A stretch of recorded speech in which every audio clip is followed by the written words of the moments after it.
जय और वीरू की दोस्ती अटूट थी। वो दोनों हर काम मिल बांट कर करते थे। अरे वीरू, मुझे जरा उठा तो, वो आम तोड़ना है मुझे। अभी आया। वीरू शरीर से बलवान था और जय बुद्धि से, और दोनों एक साथ मिलकर बहुत ही शक्तिशाली थे। वीरू दिन भर कसरत करता रहता। अरे अब तक तेरी कसरत खत्म नहीं हुई। अरे बस थोड़ी सी बची है, तब तक तो मंदिर में भोजन खत्म हो जाएगा।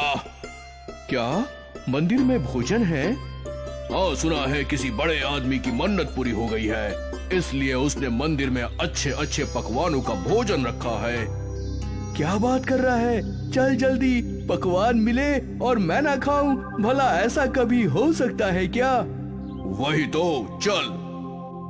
दोनों मंदिर में भोजन के लिए बैठ गए और पकवानों का आनंद उठाने लगे। वीरू का जैसा शरीर था वैसे ही वो खाना भी खाता था। मेरा तो हो गया। इतनी जल्दी? हाँ, मेरा तो अभी शुरू हुआ है। अब तो मैं और खाऊंगा। हाँ हाँ, खा ले, मैं यहीं बैठा हूँ। जितनी चीजें वीरू की थाली में परोसी जा रही थी वो सब वो झट से चट कर जाता था। कई लोग खाकर उठ गए, नए लोग बैठ भी गए, पर वीरू अब भी भोजन ही कर रहा था। आखिर लगभग 1 घंटे के बाद उसका भोजन खत्म हुआ। चल बे, अब चलते हैं। तेरा पेट भर गया ना? हाँ हाँ बिल्कुल। और फिर दोनों दोस्त वहाँ से निकल गए। वो लोग वीरू के घर के बाहर बैठे थे। मुझे अब तक कोई काम नहीं मिला। ऐसे ही चलता रहा तो मेरा घर कैसे चलेगा? इसलिए मैं तुझसे कहता था, पढ़ाई लिखाई के बदले थोड़ी सी कसरत कर ले। अगर तेरा भी शरीर मजबूत होता तो तुझे कोई ना कोई काम मिल ही जाता। मुझे तेरे जैसी मजदूरी नहीं करनी। कम से कम मेरे पास काम तो है। क्या फायदा हुआ तेरी इतनी पढ़ाई का जब तेरे पास कोई काम ही नहीं है? अब तो कुछ सोचना पड़ेगा। जब भी जय अपने घर जाता तो उसकी पत्नी उसे काम के लिए ताने मारने लगती। लगता है आज भी तुम्हें कोई काम नहीं मिला। मैं ढूंढ तो रहा हूँ, उम्मीद है जल्दी मिल जाएगा। यही मैं कितने दिनों से सुन रही हूँ, अब तक तुमने कोई काम नहीं किया है। मैं ढूंढ लूंगा। और जय गुस्से में अपने घर से बाहर निकल गया और यहाँ वीरू की पत्नी उसे सुना रही थी। पता नहीं किस भुक्कड़ से शादी हो गई मेरी। दिन भर बस खाना बनाती रहती हूँ, वो भी तुम्हें कम पड़ता है। जितनी तुम्हारी पगार है ना, उतने में यही बहुत है। और ऊपर से तुम्हारी मांगे, पराठे बनाओ, ये बनाओ, वो बनाओ। तो तुम क्या चाहती हो? यही कि तुम और पैसे कमाओ, वरना तुम्हारे खाने की मांगे मैं पूरी नहीं कर सकती। ठीक है। दोनों दोस्त एक ही पेड़ के नीचे आकर बैठ जाते हैं। क्या हुआ? क्या होगा? फिर से पत्नी की किटकिट? मेरा भी वही है। मेरे पास एक तरकीब है। हमारे गांव की जड़ी बूटियों की शहर में बहुत मांग है। क्यों ना हम ये जड़ी बूटियां शहर में बेचें? हाँ हाँ, क्यों नहीं। तो चलो कल ही चलते हैं। कम से कम कुछ दिनों के लिए पत्नियों का मुंह बंद हो जाएगा। बिल्कुल।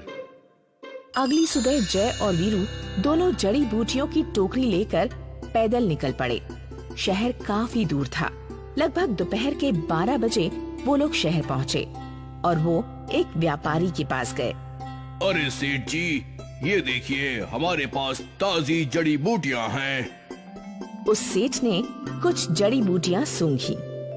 वाह, ये तो बहुत उम्दा है। क्या दाम लोगे तुम लोग? अब छोटा मुंह और बड़ी बात सेठ जी, आप बताइए आप क्या दाम देंगे? ये 2 टोकरियां हैं, कम से कम सब मिलाकर 20 किलो तो होगा ना? नहीं नहीं सेठ जी, एक टोकरी 15 किलो की है। ठीक है, 1 किलो का 200 रुपए दे सकता हूँ। जय और वीरू ने एक दूसरे की ओर देखा।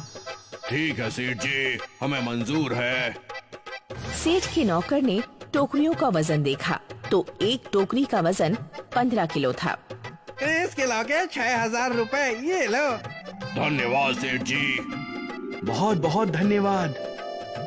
6000 रुपए कमाकर दोनों बहुत खुश थे।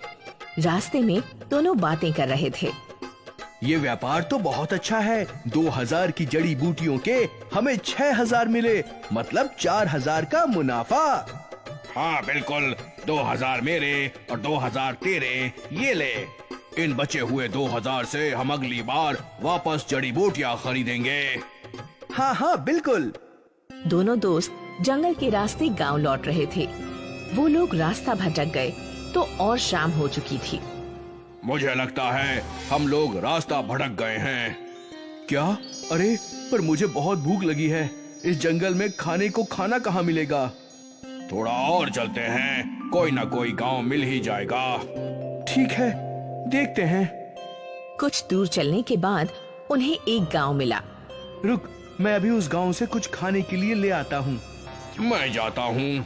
तू नहीं, मैं जाता हूँ। मुझे देखकर डर कर वो लोग खाना दे ही देंगे। वीरू अपनी ऐंठ में गांव के अंदर गया और एक घर के अंदर घुस गया। मुझे भूख लगी है, मुझे खाना दो। कौन हो तुम और मुझसे खाना क्यों मांग रहे हो? पता नहीं कहाँ कहाँ से चले आते हैं लोग। तुम लोग खाना देते हो या यही तुम्हारा सर फोड़ दूं?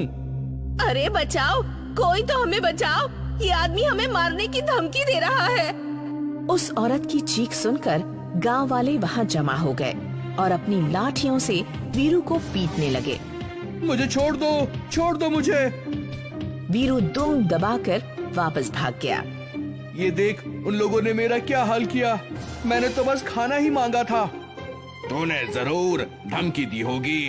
अब तू यहाँ बैठ और देख। जय उसी घर के बाहर गया। कौन हो तुम? क्या तुम भी उस पागल आदमी के दोस्त हो? मैं उसी का दोस्त हूँ। वो दरअसल हम शहर से अपने गांव लौट रहे थे, पर रास्ता भटक गए। हमें बहुत भूख लगी है। तो तुम भी खाना मांगने आए हो? नहीं नहीं, मैं तो खाना खुद बना लूंगा। मुझे बस आग और एक बर्तन चाहिए पकाने के लिए। लेकिन तुम पकाओगे क्या? जय ने जमीन से एक पत्थर उठा लिया। मैं ये पत्थर का खाना पकाने वाला हूँ। क्या? भला पत्थर से कोई खाना बनता है क्या? ये पहली बार सुना है मैंने।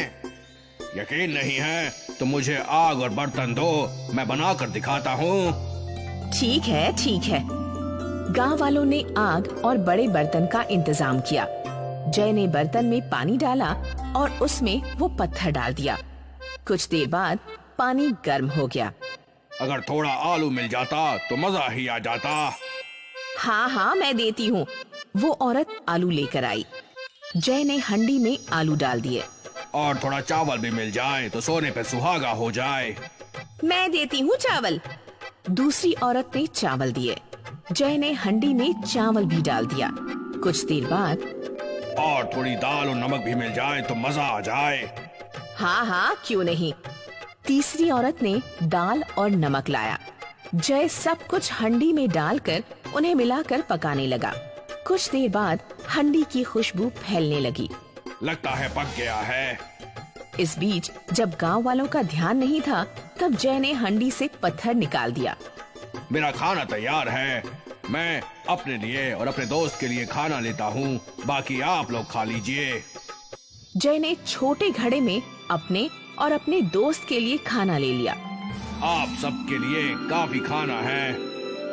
उसके जाते ही गांव वाले पत्थर का खाना चखने लगे। मुझे नहीं पता था कि पत्थर से इतना स्वादिष्ट खाना बनता है। हैं? इस आदमी ने तो चमत्कार कर दिया। गांव वाले हैरान थे और जय बहुत खुश था। जय अपने दोस्त के पास पहुंचा। देखा मेरे दिमाग का कमाल। हाँ हाँ, और मैं ये भी समझ गया कि बल से ज्यादा बुद्धि बल होता है। अब जल्दी से मुझे खाना दे, मुझे बहुत भूख लगी है। ये भूख मुझसे बर्दाश्त नहीं हो रही। हाँ हाँ मैं जानता हूँ, ये ले खाना।